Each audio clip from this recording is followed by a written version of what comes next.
the Injury Prevention Department at Harlem Hospital, and he's going to show you guys how to stop the bleed. All right, good afternoon, everybody. All right, I'm gonna let that slide because it's after lunch. I won't force it, but I'm gonna need some energy. And if I see any sleepy eyes, I might call you out. So you don't want to be on live stream getting called out. Thank you, everyone, for coming. Thank you for those that have been here since this morning for staying. It is very important that we learn all of this information because it's all about being prepared in case of an emergency, in case of an accident, in case of an injury. Is there anyone here that's immune to any of those? Okay, just making sure, because we do every now and then. I do these, and I have a superhero raise his or her hand and say, "Oh no, I've never been injured. I've never been in an accident. That's never going to happen to me." And, the rest of the room just does exactly that. Okay, so today we're going to be talking about Stop the Bleed. Stop the Bleed is, in my opinion, a little bit of an aggressive title, but it's important because it hits right at home at what we're trying to do. We are trying to stem and stop the flow of blood and stop blood loss. Why is it important to do that? Because studies have been shown, or studies rather have been done in the military that show that most people expire not from the injury itself, not from the IED that blew up in the road, not from any engagement activities they may be in. No, they die from blood loss. Blood loss. These are preventable deaths.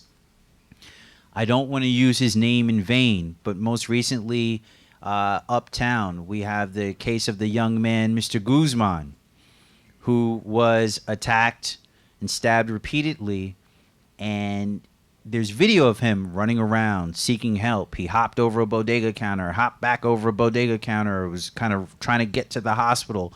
All of that movement made his heart beat faster. When your heart beat faster, what's happening to the blood in your body? It's being pushed faster and harder. And if you have too many exit points for that blood, you're going to have a lot of blood loss. And so I don't call his name in vain. And I don't even feel comfortable up here standing and saying that his death could have been prevented. However, with the techniques that I'm going to show today, I do know that it can make a difference. I do know that these techniques save lives. It's proven. This isn't my opinion. This is fact. Okay, so we're going to just quickly review a couple of things. And before we do that, I just want to say to the room, raise your hand if you know what stop, drop, and roll means. All right? Stop, drop, and roll. Even though I don't see hands, I'm going to assume most people know. All right? Why do we know that? We know that because it's been taught to us in school. We know that because we've seen TV PSAs. We know that because we just do.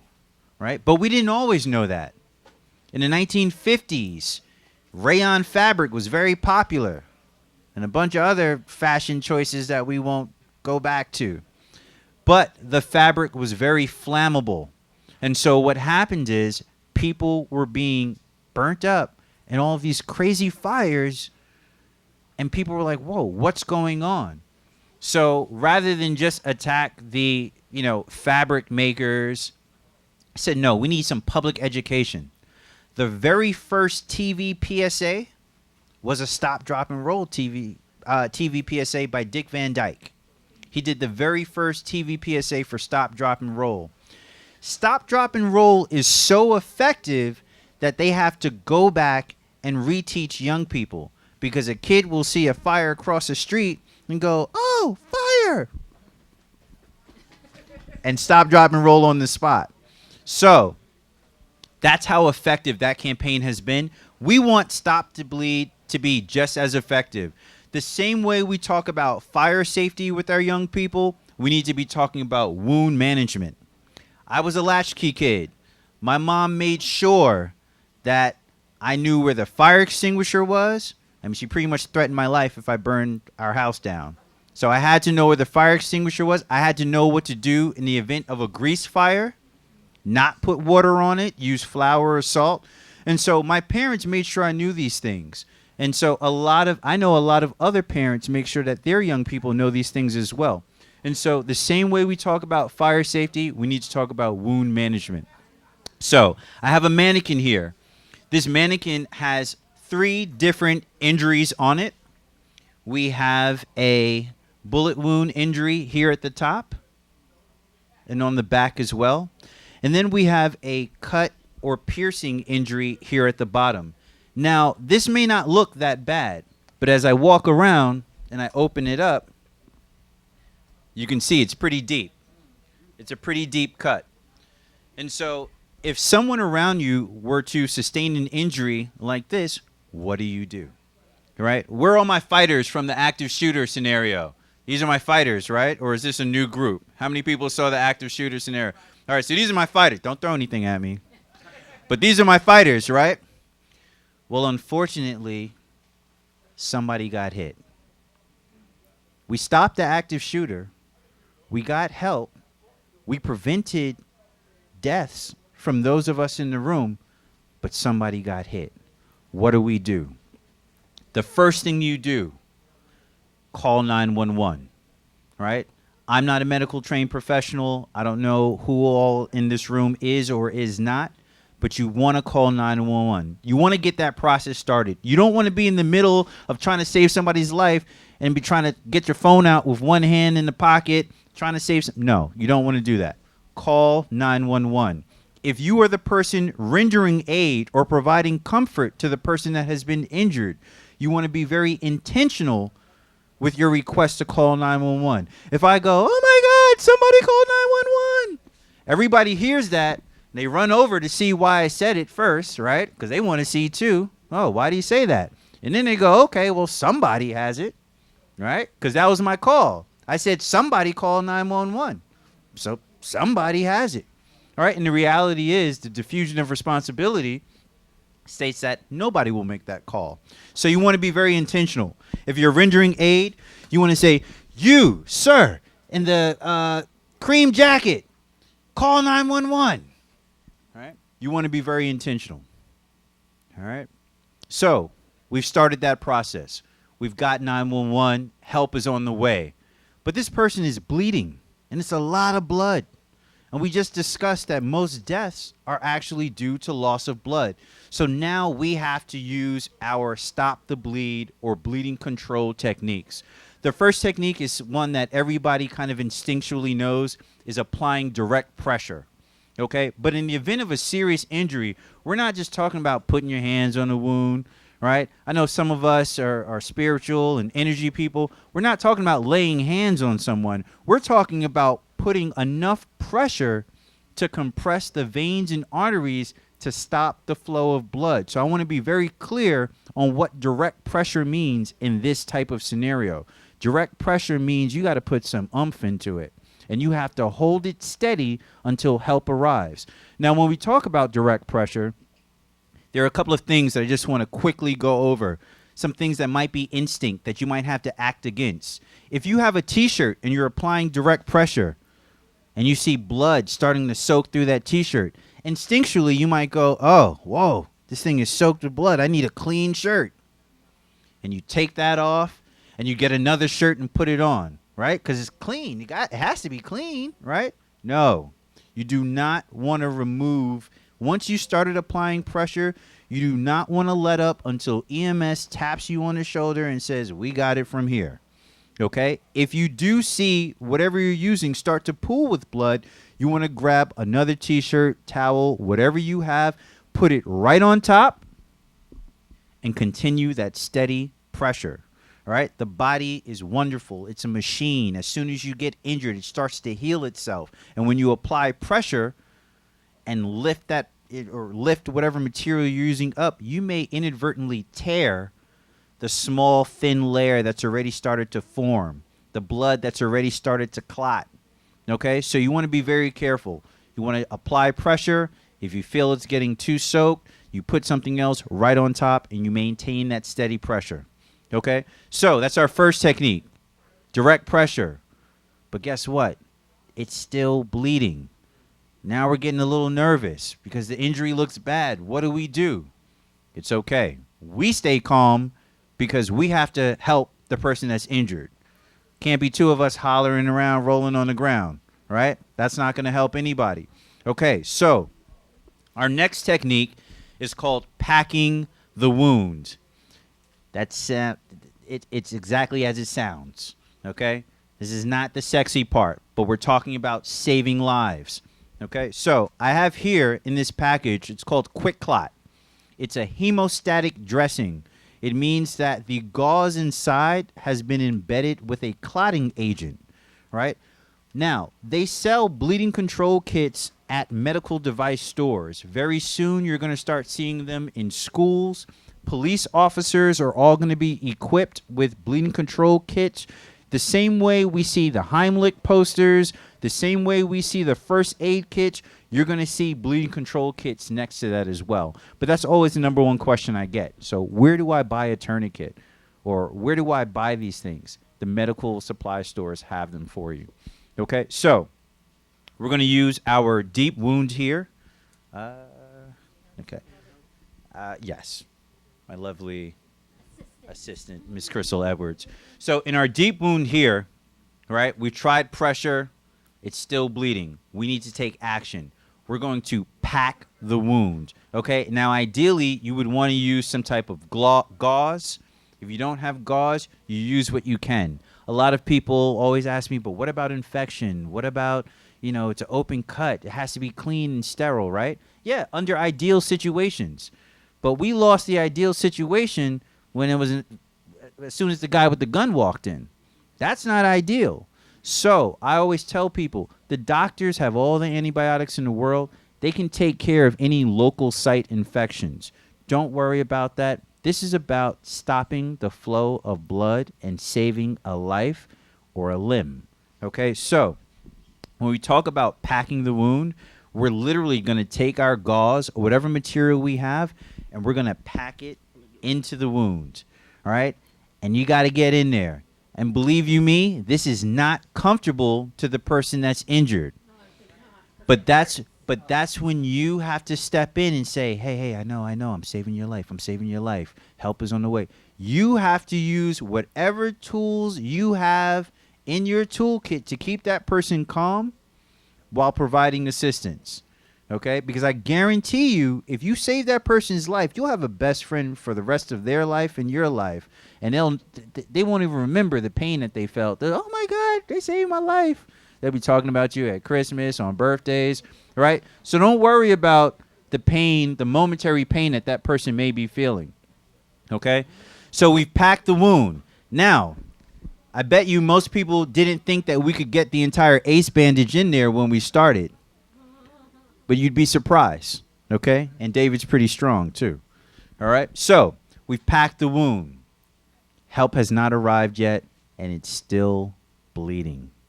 What do we do?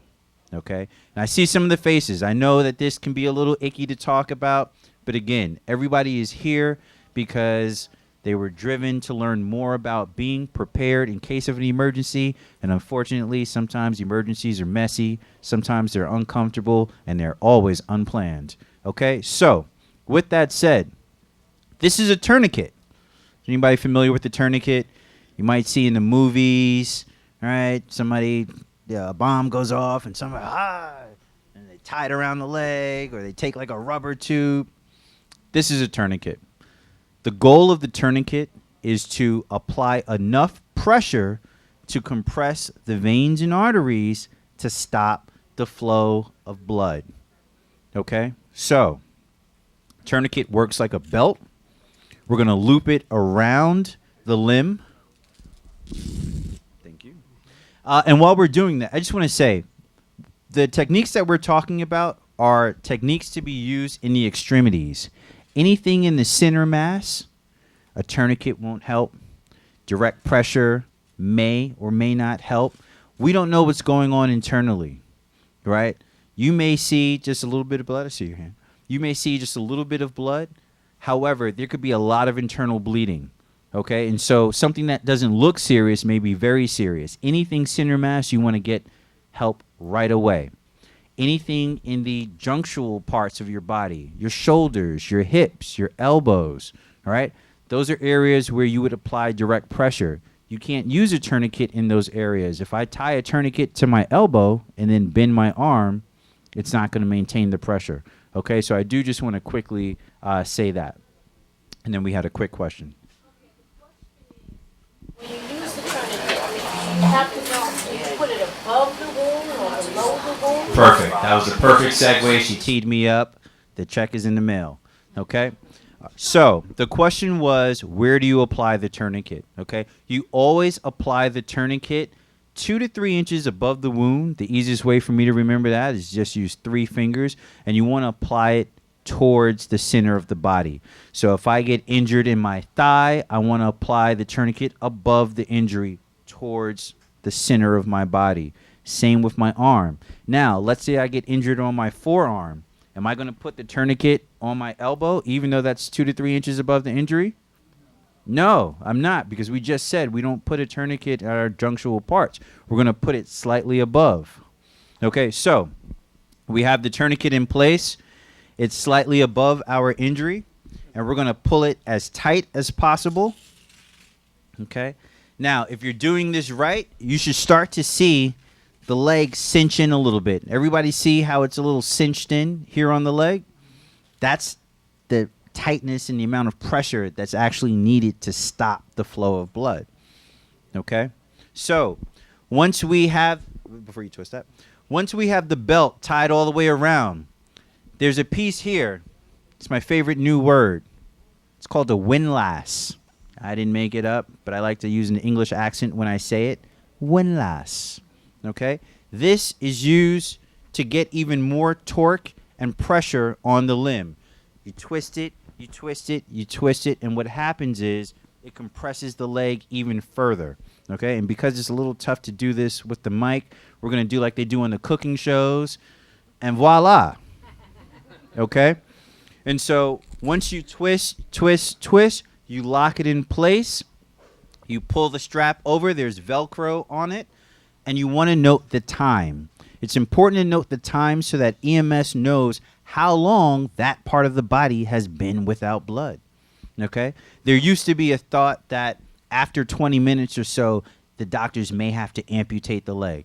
That's not the case anymore. Medicine and science has evolved. The thought around this has evolved. And so, generally speaking, you have a couple of hours before the limb is at risk. However, it all depends on the severity of the injury. But I say that because that can be another source of anxiety if you're applying the tourniquet and you're looking at the time and the ambulance hasn't gotten there.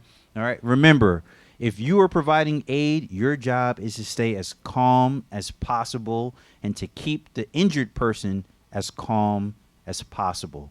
Okay. So very quickly, if someone is injured, and I don't want to just link it to extreme violence, right? It's important if someone is shot or stabbed, but I don't like linking it to that because some people will hear that and go, well, I've never been shot. I don't know anybody that's been stabbed. This doesn't apply to me. And that's simply not the case. This is wound management. And I didn't see any hands before when I asked if there was anybody that was immune to injury. So this is something that could potentially happen to all of us in this room. Okay, so we're going to call 911. We're going to apply direct pressure. If that's not enough, we're going to find something and we're going to try and pack the wound. If that's not enough, we're going to use our tourniquet. We're going to place it 2 to 3 inches above the injury towards the center of the body or towards the heart. All right? We're going to tie it tight and we're going to note the time. Bless you. We're going to note the time so that EMS knows how long the tourniquet has been on. Okay, that was kind of the quick version for you, if you like. As the gentleman who spoke before me said, we also take this show on the road. Harlem Hospital is a community-based institution, and we believe in getting this information to the community. So if anyone would like this presentation for any groups that you are a part of or work with, please see me after. I have tons of cards on me. I would be more than happy to show up anywhere and everywhere to share this information. Sir?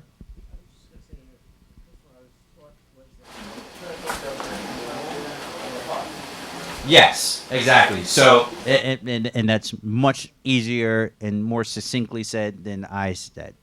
Tourniquet goes between the injury and the heart. Thank you, sir. Thank you. Violent and emergency situation and somebody does end up getting shot in the stairs. there's nothing really you can do while you're waiting for this. It's tough. It's tough because the reality is pressure isn't going to help because you have internal organs that may have been damaged and you just can't see the severity of the injury. So even if you're doing all of the techniques up here, well, you can't apply a tourniquet. But if you're doing direct pressure and it stops bleeding, you may be lulled into a false sense of confidence. Oh, I did it. Oh, I was listening to that guy. I applied direct pressure. It stopped bleeding. This guy's going to be okay. I'm a hero. But because you can't see internal damage, you don't know what's going on. And so you just want to get them help as soon as possible. Okay. Any other questions with regard to stop the bleed? Okay. Thank you all for your attention. I'm going to turn the floor over to my colleague, Mr. David Cassian.